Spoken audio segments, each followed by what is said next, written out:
ఆ భార్య భర్త అన్యోన్య సహవాసము, అన్యోన్య దాంపత్యము కలిగి చాలా హ్యాపీగా జీవించేవాళ్ళు. కానీ భార్య ఆరోగ్యం క్షీణించడం మొదలు పెట్టింది. తన శరీరం మీద ర్యాషెస్ వచ్చేస్తున్నాయి. చాలా అందంగా ఉన్న భార్య కాస్త రోజు రోజుకు తన స్కిన్ డిసీజ్ వల్ల రూపమంతా పాడైపోతుంది. ఈ రూపంతో నా భర్త దగ్గరికి వెళితే నా భర్త నన్ను చూసి చిచ్చి చేసుకోక ఇలాంటి కురూపిని పెళ్లి చేసుకున్నానేమిటి అని చెప్పి తను ఎక్కడా నన్ను చూసి బాధపడతాడేమో, ఆ భర్త అసలు బాధపడకూడదు అని చెప్పి వెళ్ళి కలవడానికి కూడా ధైర్యం చేసేది కాదు. భర్త ఏమో ఎంతో ప్రేమగా చూసుకున్నా సరే తను మాత్రం దూరంగా ఉండేది. ఒక రోజు భర్త తన ఉద్యోగ రీత్యా వేరే ప్రాంతానికి వెళ్లాల్సి వచ్చింది. అలా వెళ్ళిన తర్వాత తనకు ఫోన్ వచ్చింది, తన భర్తకు యాక్సిడెంట్ అయింది. ఆ యాక్సిడెంట్ లో 2 కళ్ళు పోయినాయి. అయ్యో నా ప్రియమైన భర్తకు కళ్ళు పోయినాయే అని చెప్పి భార్య దగ్గరుండి అన్ని చూసుకునేది. తన రోగాన్ని మర్చిపోయింది.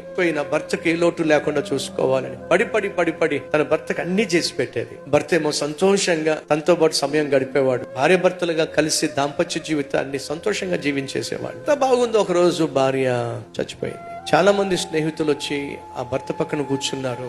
రే, నీ కళ్ళు పోయినప్పటి నుంచి కూడా నీ భార్య నీ కళ్ళుగా మారింది. తనే నీ చేయి బట్టి నడిపించింది. కానీ నీకు కళ్ళుగా ఉన్న నీ భార్య ఇప్పుడు కన్ను మూసింది. నువ్వు ఎలా బ్రతుకుతావురా? రే, నాకు నిజంగా కళ్ళు పోలేదురా, చక్కగా నేను చూడగలను. అదేంటిరా కళ్ళు పోయినాయి అని చెప్పి నల్ల కళ్ళ చూడు పెట్టావు కదరా?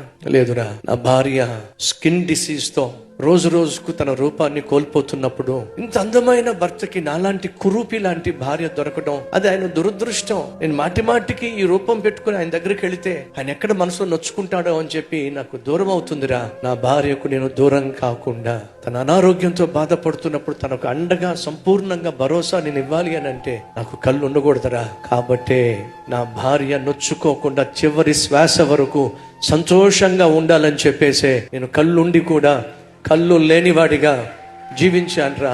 కారణం తెలుసా? నా భార్య నాతోనే ఉండాలని చెప్పి కళ్ళుండి కబోదిగా జీవించానురా. తుది శ్వాస వరకు నా భార్య హ్యాపీగా ఉండాలని చెప్పే కళ్ళు లేనివాడిగా జీవించాను. భర్తలో నీ భార్య అందంగా ఉన్నప్పుడు, ఆరోగ్యంగా ఉన్నప్పుడు దేవతలా ఉన్నావు అని మెచ్చుకోవడం కాదు. ఒకవేళ బాగులేకపోయినా, అనారోగ్యాన్ని బట్టి బక్కచిక్కిపోతున్నా, నువ్వు అనుకున్నంత అందంగాను ఆకారంగాను ఉండకపోయినా నీ భార్యను ప్రేమించాల్సినటువంటి బాధ్యత నీకుంది. దయచేసి గమనించండి. భార్య అనే స్థానం ఉంది చూసారా, అది తుది శ్వాస వరకు నిలిచిపోతుంది. ఆ స్థానాన్ని కలిగిన వ్యక్తిని ప్రేమించండి.